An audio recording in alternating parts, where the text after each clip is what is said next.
Hello दोस्तों, welcome to civil services Gurukul. World history series में जो हमने स्टार्ट की है फॉर पीसीएस स्टूडेंट्स जो पंजाब का सिविल सर्विस एग्जाम देने जा रहे हैं और जिनको डर लगता है वर्ल्ड हिस्ट्री से। आप याद रखना student, world history and political theories, ये जो क्वेश्चंस आएंगे ये डिसाइड करते हैं कि आप क्लियर कर रहे हो या नहीं कर रहे हो। ठीक है, तो इनको लाइटली नहीं लेना है। एंड ये जो हम लेक्चर्स आपके लिए लेकर आए इनको अच्छे से देखिए। अमेरिकन रेवोल्यूशन हमने कंप्लीट कर लिया है, फ्रेंच रेवोल्यूशन, वर्ल्ड वॉर 1 का पार्ट 1, पार्ट 2 हमने कंप्लीट कर लिया है। आज है हमारा पार्ट 3, इसमें हम डिस्कस करेंगे डिफरेंट ट्रीटीज जो साइन हुई है आफ्टर वर्ल्ड वॉर 1। रिलैक्स होकर नहीं बैठना है, तैयारी करते रहिए। कोई भी डाउट है अगर आपको रिगार्डिंग आपकी जो प्रिपरेशन चल रही है तो आप हमें मैसेज कर सकते हैं, आपको आंसर दे दिया जाएगा। ओके स्टूडेंट्स, तो स्टार्ट करते हैं। ट्रीटीज आज हम डिस्कस करने वाले हैं।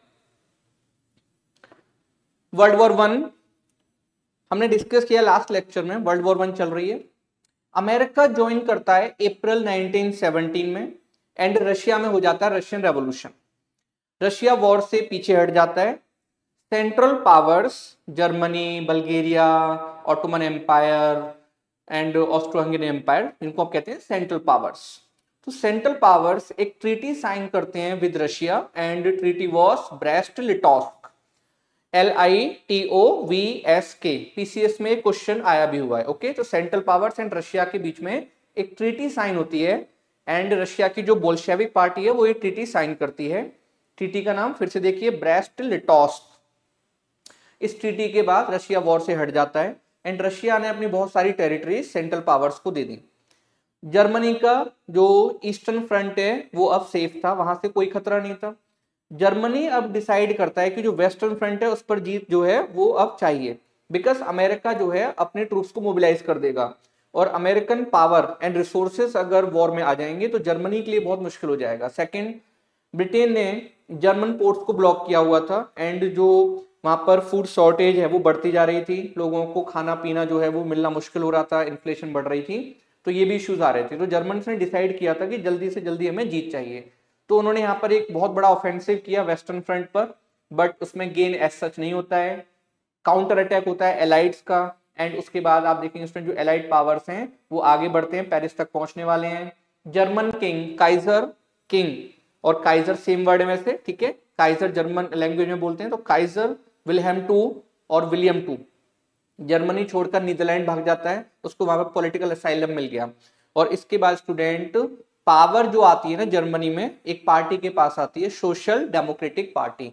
सोशल डेमोक्रेटिक पार्टी का लीडर है एबर्ट। एबर्ट की गवर्नमेंट जो प्रोविजनल गवर्नमेंट है ये अब आर्मिस्टिस मतलब लड़ाई को बंद करना, ये आर्मिस्टिस साइन करेगी। और एबर्ट की गवर्नमेंट है जो जर्मनी में एक न्यू कॉन्स्टिट्यूशन बनाएगी। इस कॉन्स्टिट्यूशन का नाम है Weimar Republic. Okay student, Weimar Republic से हमने क्या बोरो किया हुआ है, हमारे कॉन्स्टिट्यूशन में क्या हमने लिया है, इमरजेंसी पावर्स को। तो वाइमर रिपब्लिक, वाइमर एक प्लेस के नाम पर वाइमर रिपब्लिक बनता है। इधर हम देखेंगे स्टूडेंट जर्मनी रिपब्लिक बन के वहां पर इलेक्शंस होंगे और दूसरी तरफ जो एबर्ट है उसकी गवर्नमेंट ने आर्मिस्टिस साइन कर दिया।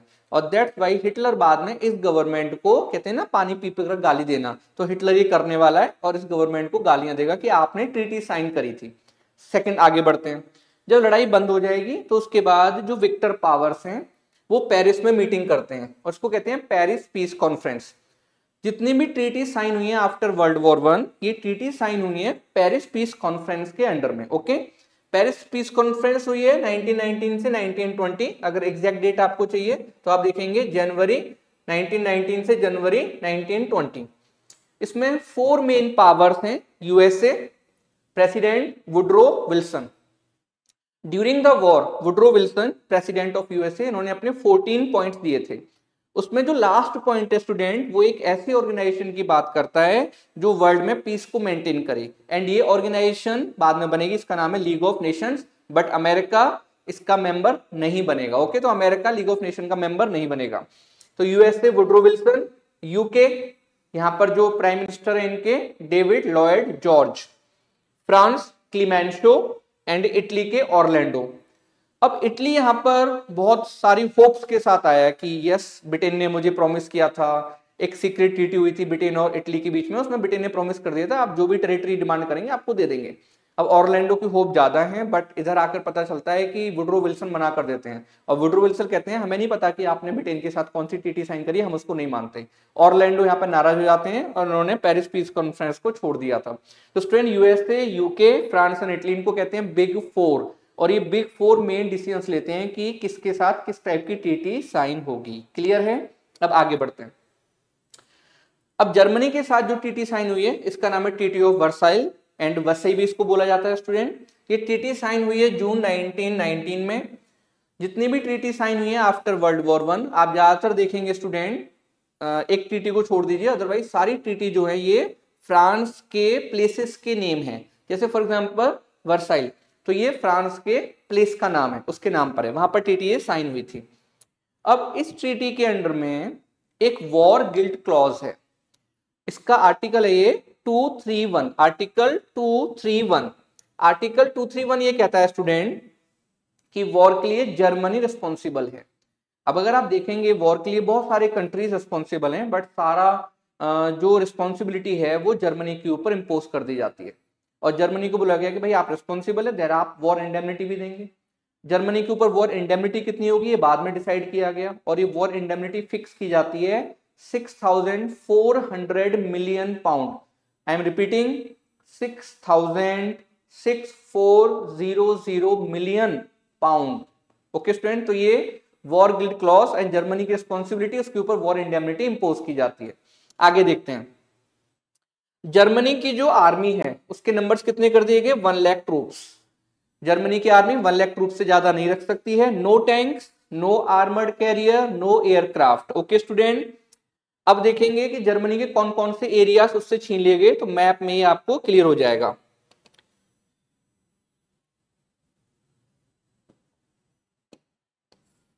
यस, देन स्टूडेंट्स फर्स्ट देखिए, Alsace and Lorraine. Alsace and Lorraine, France captured Alsace and Lorraine. ये प्रॉब्लम बहुत पहले से चल रही है, जर्मन यूनिफिकेशन के टाइम पर डिस्कस किया था हमने।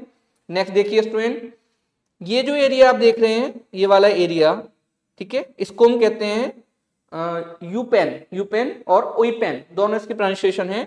यूपेन एंड मेलमेडी, यूपेन एंड मेलमेडी ये बेल्जियम को दे दिए गए। ओके, जर्मनी से लेकर किसको दे दिए गए, बेल्जियम।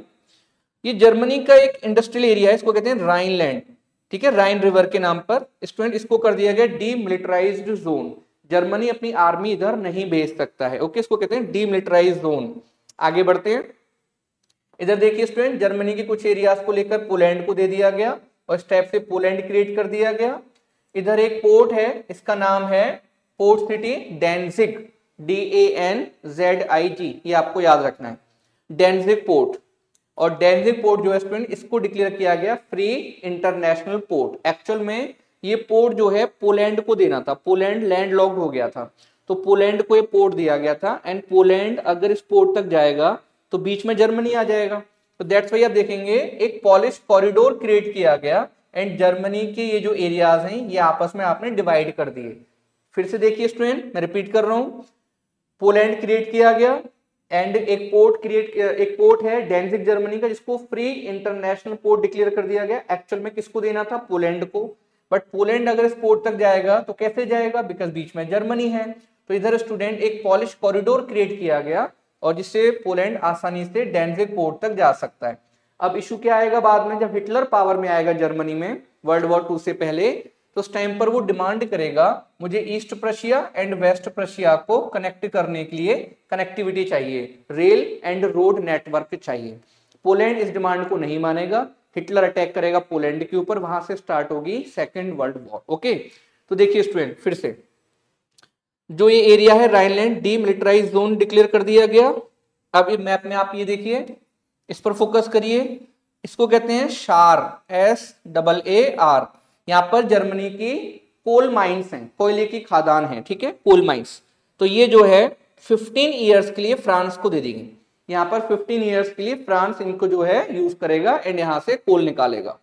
आप देखेंगे कुछ एरिया जो है यहाँ पर जर्मनी के लिए चेकोस्लोवाकिया बन गया है, और इधर आप देखेंगे पोलैंड क्रिएट कर दिया गया है। ओके स्टूडेंट, आप देखेंगे स्टूडेंट, ये वाले जो एरियाज हैं ये लीग ऑफ नेशंस को दे दिए गए थे, मतलब लीग ऑफ नेशंस का मैंडेट था, बट मैंडेट दिखावा था, मतलब ये एरिया आपने जर्मनी से छीन लिए हैं। ओके, तो आर्मी 1 लाख सोल्जर्स, कॉलोनीज, आपने उनकी कॉलोनी छीन ली, जर्मनी की सारी कॉलोनीज अफ्रीका में और जो चाइना में थी। फॉर एग्जांपल चाइना में एक एरिया था, प्रोविंस, इसका नाम शेंडोंग था, वहां पर जर्मनी जो है पावर यूज करता था। ये शेंडोंग प्रोविंस जापान ने छीन लिया था। तो इस टाइप से आप देखेंगे स्टूडेंट, जर्मनी की कॉलोनीज आपने लेनी, उसकी आर्मी को आपने बोला कि 1 लाख से ज्यादा आपके नंबर्स नहीं होंगे ट्रूप्स के, नो कॉन्स्क्रिप्शन मतलब नो मैंडेटरी मिलिट्री सर्विस, उसके बाद no tanks, no armoured carrier, no aircraft, and आप रिस्पॉन्सिबल हो वॉर के लिए, दैट्स वाई आपको 6400 मिलियन पाउंड देने पड़ेंगे। बट ये जो पैकेज है कि भाई आपको कितना पैसा देना है वॉर इंडेमिनिटी, बाद में फिक्स की गई थी,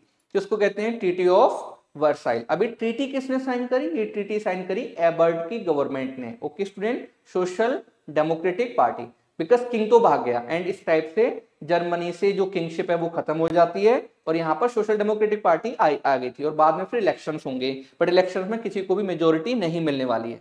तो स्टूडेंट ये है ट्रीटी ऑफ वर्साइल। अब यहाँ पर आपको ना एक फोकस करना है कि जर्मनी के रिप्रेजेंटेटिव्स कौन थे जिन्होंने ये ट्रीटी साइन करी थी। तो यहाँ पर आपको 2 नेम मिलेंगे, हरमन म्यूलर एंड ये आपके हैं फॉरेन मिनिस्टर, कौन सी पार्टी? सोशल डेमोक्रेटिक पार्टी, और दूसरे हैं Johns Bell, minister of colonies. Okay student, फिर से देखिए, Hermann Muller German foreign minister हैं एंड दूसरे जॉन्स बेल हैं ये मिनिस्टर ऑफ कॉलोनीज। ये 2 रिप्रेजेंटेटिव हैं जिन्होंने ट्रीटी पर साइन किए थे और किस पार्टी से आते हैं? सोशल डेमोक्रेटिक पार्टी से लोग आते हैं। अब समझिए, दैट मीन्स कि सोशल डेमोक्रेटिक पार्टी रिस्पॉन्सिबल है इस ट्रीटी को साइन करने के लिए, तो हिटलर इसको जो है दोषी मानता है और हिटलर जो है यहाँ पर इनको क्रिटिसाइज करेगा बाद में जब वो पावर में आएगा। नेक्स्ट पॉइंट आपको ये समझना स्टूडेंट, देखिए होता क्या है, जब ये ट्रीटी का ड्राफ्ट रेडी होता है तो जो जर्मन रिप्रेजेंटेटिव थे इनको वो ड्राफ्ट स्टार्टिंग में नहीं दिखाया गया, इनके साथ बहुत ज्यादा बदसलूकी हुई थी, इनको एस्कॉर्ट करके लाया जाता था और उसके बाद उनको बोला था कि देखिए इस पर साइन करिए। तो उन्होंने बोला कि भाई इस ड्राफ्ट पर हम कैसे साइन कर सकते हैं, तो बोला गया कि अगर नहीं करेंगे तो रेडी रहिए फॉर वॉर। देन इन्होंने उस पर साइन किया, बोला कि हम जर्मन सोल जो है उसके ब्लड से साइन कर रहे हैं। ओके, ब्लड से साइन कर रहे हैं, जर्मनी के ब्लड से साइन कर रहे हैं। तो यहां पर आपने सेकेंड वर्ल्ड वॉर के सीड तो पहले ही बो दिए थे। ठीक है, तो इसका नाम है ट्रीटी ऑफ वर्साइल। किसके साथ साइन हुई है? With Germany. आगे बढ़ते हैं स्टूडेंट, इस ट्रीटी का नाम आपको याद रखना है, ट्रीटी ऑफ सेंट जर्मेन। ये साइन हुई है ऑस्ट्रिया के साथ और ऑस्ट्रिया की बहुत सारी टेरिटरी जो है अलग कर दी जाती हैं, हंगेरियन एम्पायर अलग कर दिया जाता है और हंगरी के साथ अलग से ट्रीटी साइन हुई है। ये पॉइंट भी आपको याद रखना है। तो यहाँ पर ऑस्ट्रिया जो डिफरेंट नेशनलिटी से मिलकर बना हुआ था उसको अलग अलग पार्ट्स में तोड़ दिया गया।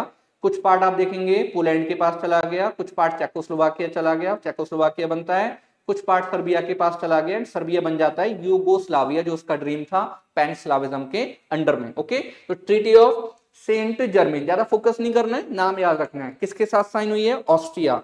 ट्रीटी ऑफ वर्साइल किसके साथ साइन हुई है? जर्मनी। ट्रीटी ऑफ नुई, इसको बोलते हैं स्टूडेंट ट्रीटी ऑफ नुई, ये सारे प्लेसेस फ्रांस में है। ओके, ये साइन हुई है बल्गेरिया के साथ। ओके, तो आपको यहां पर नेम याद रखना है, treaty of Neuilly with Bulgaria. Treaty of Trianon, treaty of Trianon ये साइन हुई है किसके साथ? देखिए हंगरी के साथ। तो ऑस्ट्रिया के साथ अलग से ट्रीटी साइन हुई एंड हंगरी के साथ अलग से ट्रीटी साइन हुई। अब बिकॉज हमें बहुत ज्यादा इसमें डीप में नहीं जाना है और आपको केवल नेम याद रखना है, इसलिए मैं ज्यादा डिस्कस भी नहीं कर रहा हूं। जो मेन डिस्कशन का पार्ट था वो मैंने कर दिया वर्साइल। ओके, यहाँ पर आपको नेम पर फोकस करना है। फिर से देखिए, treaty of Versailles Germany, treaty of Saint Germain Austria, treaty of Neuilly, treaty of Neuilly इससे पहले वाली Bulgaria and treaty of Trianon Hungary. इसके बाद एक ट्रीटी साइन होगी स्टूडेंट, इसका नाम है treaty of Sevres. Treaty of Sevres ये भी एक प्लेस है फ्रांस में, ये अब मैं आपको थोड़ा डिस्कस करूंगा। तो अब देखिए, ऑटोमन एम्पायर ज्वाइन करता है वॉर को from the side of Germany. अब जिस टाइम पर इसने ज्वाइन किया तो जो पूरे वर्ल्ड के मुस्लिम्स हैं वो थोड़े से परेशान हो गए, बिकॉज सुन्नी मुस्लिम जो है वर्ल्ड में वो ऑटोमन्स के जो लीडर हैं उनको अपना कैलिफ और खलीफा मानते हैं, CALIPH। दूसरा इश्यू ये था, उनको ये डर था कि अगर कैलिफ हार जाता है तो फिर जो उसके अंडर में जो मक्का एंड मदीना है, क्योंकि अभी जो कैलिफ की टेरिटरी है उसमें मक्का और मदीना भी हैं और मक्का और मदीना मुस्लिम्स के लिए होली प्लेसेस हैं। तो अब उनको ये डर था कि मक्का मदीना का क्या होगा, क्या कैलिफ की जो प्रेस्टीज है उसको आप डाउन कर देंगे और उसकी टेरिटरीज को छीन लेंगे। तो पूरे वर्ल्ड में ये प्रॉब्लम चल रही थी मुस्लिम्स में। इंडिया में जो मुस्लिम लीडर हैं वो भी इस बात से बहुत ज्यादा नाराज हो रहे थे और वो बार बार ब्रिटेन को, जो कहते हैं पानी पी पी कर कोसना, तो ब्रिटेन को कोस रहे थे कि आप बचा नहीं रहे हैं ऑटोमन एम्पायर को। अब बिकॉज यहाँ पर तो लड़ाई ही दोनों तरफ से हो रही है, एक तरफ ऑटोमन है, दूसरी तरफ ब्रिटेन है। तो ब्रिटेन जो है इंडिया में जो मुस्लिम लीडर्स हैं उनको प्रॉमिस करता है, ब्रिटेन कहता है कि आपको टेंशन लेने की जरूरत नहीं भाई, अगर ऑटोमन हार भी जाते हैं ना देन हम उनके साथ एक बहुत लिबरल ट्रीटी साइन करेंगे। तो यहाँ पर मुस्लिम जो थे, इंडियन मुस्लिम लीडर्स थोड़े से पैसिफाई होते हैं, बट फिर भी स्टूडेंट परेशान तो वो थे, और दैट्स वाई वो अपने लिए एक बेस रेडी कर रहे हैं। और 1916 में उन्होंने लखनऊ पैक्ट साइन किया विद कांग्रेस, और इस लखनऊ पैक्ट के अंडर में 1916 में जो कांग्रेस है उसने एक्सेप्ट किया, कांग्रेस एक्सेप्टेड स्टूडेंट, जो दिया गया था separate electorate, yes separate electorate word, तो सेपरेट इलेक्टोरेट 1909 के एक्ट में दिया गया था। फिर से देखिए, Congress accepted separate electorate for Muslims under Lucknow pact. Okay, separate electorate कब दिया गया? 1909 के एक्ट में मुस्लिम्स को दिया गया था। तो यहाँ पर 1916 में कांग्रेस ने इसको एक्सेप्ट कर लिया था, एंड ये ब्लंडर था कांग्रेस की साइड से, बिकॉज आप एक ऐसी पार्टी के साथ इंडिया में पैक्ट साइन कर रहे थे जिस पार्टी का भी एज सच कोई वजूद नहीं है इंडिया में, एंड पुअर मुस्लिम उसको कुछ मानते भी नहीं है, जमींदार की पार्टी थी। तो इंडिया में ये इशू चल रहा था। ठीक है, आगे बढ़ते हैं। तो अब यहाँ पर ऑटोमन्स का समझने का ट्राई करना, आगे बढ़ते हैं। तो इधर क्या होता है स्टूडेंट, जब ये वॉर स्टार्ट होती है और ऑटोमन्स ने जर्मनी को ज्वाइन किया, तो अभी हमने जैसे डिस्कस किया ये इशू आ गया कि मुस्लिम जो थे वो नाराज हो रहे हैं, इंडिया में जो ब्रिटिश गवर्नमेंट है वो परेशान हो गई, और ब्रिटिश गवर्नमेंट को लग रहा है कि भाई ऐसा ना हो कि इंडिया में मुस्लिम रिवोल्ट कर दें। तो अब इधर जो है इन्होंने इंडियन मुस्लिम लीडर्स को प्रॉमिस किया कि अगर ऑटोमन्स हार जाएंगे देन हम उनके साथ एक लिबरल ट्रीटी साइन करेंगे। Get it? ओके, आगे बढ़ते हैं। सेकेंड पॉइंट आपको समझना है, दूसरी तरफ ब्रिटेन एंड फ्रांस ने प्लस कर देते हैं इसको, ठीक है, ब्रिटेन एंड फ्रांस ने एक ट्रीटी साइन कर ली, ब्रिटेन ने फ्रांस ने एक ट्रीटी साइन करी, इसका नाम है साइक्स पीको एग्रीमेंट। अब यहां पर साइक्स पीको एग्रीमेंट में ये एक सीक्रेट ट्रीटी, जिन्होंने डिसाइड कर लिया कि अगर ऑटोमन्स हारते हैं तो उसको डिसइंटीग्रेट कर देंगे। ओके, और फिर इस साइक्स पीको को इन्होंने जो है इंप्लीमेंट किया, and during the war Britain ने जो ज्यू कम्युनिटी है उसके लीडर को एक लेटर लिखा, एक ब्रिटेन का ऑफिसर है, इसका नाम है बालफोर। 1917 में लेटर लिखा, बालफोर डेक्लेरेशन बोलते हैं स्टूडेंट इसको, एंड समझने का ट्राई करना।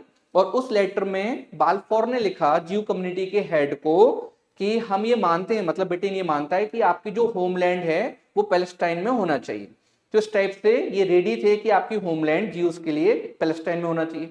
तो ये तो पहले ही इस बात के लिए रेडी हो गए हैं कि हाँ जी आप पैलेस्टाइन में जाकर बस जाइए।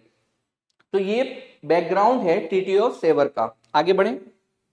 यस स्टूडेंट, इसके बाद अब ट्रीटी साइन होती है, ऑटोमन एम्पायर हार जाता है, और उसके साथ अब ट्रीटी साइन होती है सेवर। इस ट्रीटी में आप देखेंगे स्टूडेंट तो ऑटोमन एम्पायर को डिसइंटीग्रेट कर दिया गया। ये आप देखिए फर्स्ट, ये जो एरिया है इसका बाद में बहुत बड़ा इश्यू आया था, इस एरिया को कहते हैं इजमिर या समना, SMYRNA, इजमिर। आप इस टाइप से याद रखिए इजमिर, ये ग्रीस को दे दिया गया। यहाँ पर इटालियन इन्फ्लुएंस है, ये ऑटोमन एम्पायर ये छोड़ा गया, ये फ्रेंच इन्फ्लुएंस जिसमें आप देखेंगे सीरिया एंड लेबनान, एंड ये आप देखेंगे ये भी फ्रेंच मैंडेट, इधर आप देखिए ब्रिटिश मैंडेट। अर्मेनिया आप देख रहे हैं स्टूडेंट, अर्मेनिया, अजरबैजान का इशू भी चल रहा है, अर्मेनिया को अभी हमने जो है कुछ वेपन्स भी दिए हैं जिसमें आकाश मिसाइल सिस्टम भी है, तो अर्मेनिया को अलग कर दिया गया। और जो कुर्दिस्तान का इशू चल रहा है अभी आप देख रहे हैं, तो कुर्दिश जो एरियाज हैं उनको भी अलग करने का ट्राई किया गया। तो ब्रिटिश मैंडेट में कौन कौन सी टेरिटरीज थी? ब्रिटिश मैंडेट में है आपका Palestine and Iraq, okay. French mandate में सीरिया एंड लेबनान, लेबनान याद है आपको, अभी पेजर ब्लास्ट हुए थे वहां पर, इसने इजराइल ने भी पेजर ब्लास्ट कराए थे लेबनान में।